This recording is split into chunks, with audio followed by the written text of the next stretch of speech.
చేసినోళ్ళు భయపడతారు, నియ్యతుగున్నోళ్ళు ధైర్యంగా ఉంటారు, కంటి నిండా నిద్రపోతారు, నిందేసినోళ్ళ మీద సవాల్ చేస్తారు. అంతే కదా అన్నట్టు రామన్న మీద కొన్నొద్దుల సంధి ఈ కేసు ఆ కేసు ఈ విచారణ అనుకుంటా కథ నడుస్తుంది కదా. ఎవ్వరు పిలిచినా రామన్న పోతుండు, వాళ్ళు అడిగిన వాటికి బరాబర్ జవాబులు చెప్పేస్తుండు. అన్నట్టు బేస్తారన్నాడు ఈడీ విచారణ కూడా పోయిండు రామన్న. మరి ఆడ జరిగిన కథ ఏంది, కార్ఖానేంది, ఈడీ వాళ్ళకు ఏం జవాబులు దొరికినాయి, వాళ్ళ మనసు నిమ్మలమైందా, ఏది ఓ మళ్ళీ కరుచుకుందాం రారి. మరి ఈ రేసింగ్ కార్ల కేసులో మన రామన్నను ఈడీఓలు 7 గంటలు విచారణ చేసిరోల్లా. అగో బయటికి వస్తుండు. అసలు లోపల 7 గంటలు చేపి ఏమడిగిర్రు, ఏంది కథ, ఇవన్నీ రామన్ననే ఒక్క ముక్కలు చెప్తాడు. ఇనుర్రి. రేవంత్ రెడ్డి ప్రభుత్వం కక్ష సాధింపు చర్యల్లో భాగంగా కేసు పెడితే విచారణ సంస్థలను గౌరవించి 9 తారీఖు నాడు ఏసీబీ విచారణకు హాజరయ్యాను.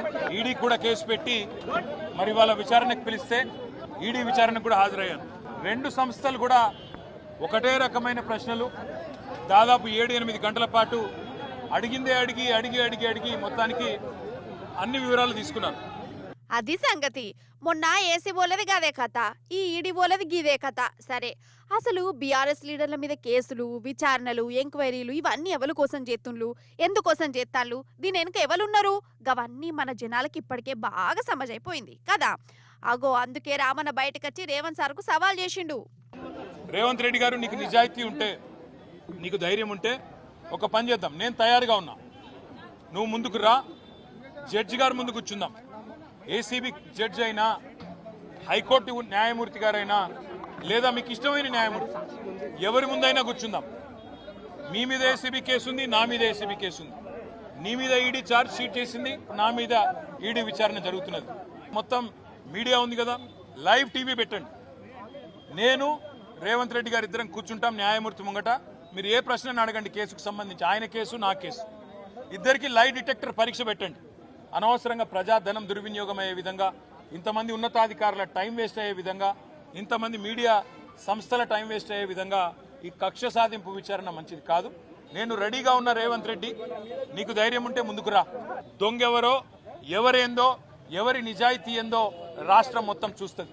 అద్ది మాట అంటే. లై డిటెక్టర్ అంటే ఎరికే కదా, మిషన్లు కలెక్షన్లు పెట్టి అడుగుతారన్నట్టు.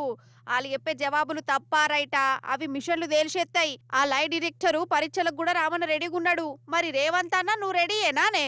తప్పు చేసేటోళ్ళు అయితే భయపడతారు, తప్పు చేయనోళ్ళు నియ్యతుగున్నోళ్ళు గిట్ల సవాల్ చేస్తారు. రేవంత్ అన్న నువ్వు తగ్గకన్నా సవాల్ అంటే ఒప్పుకోవే, ఎటైతే అటాయే.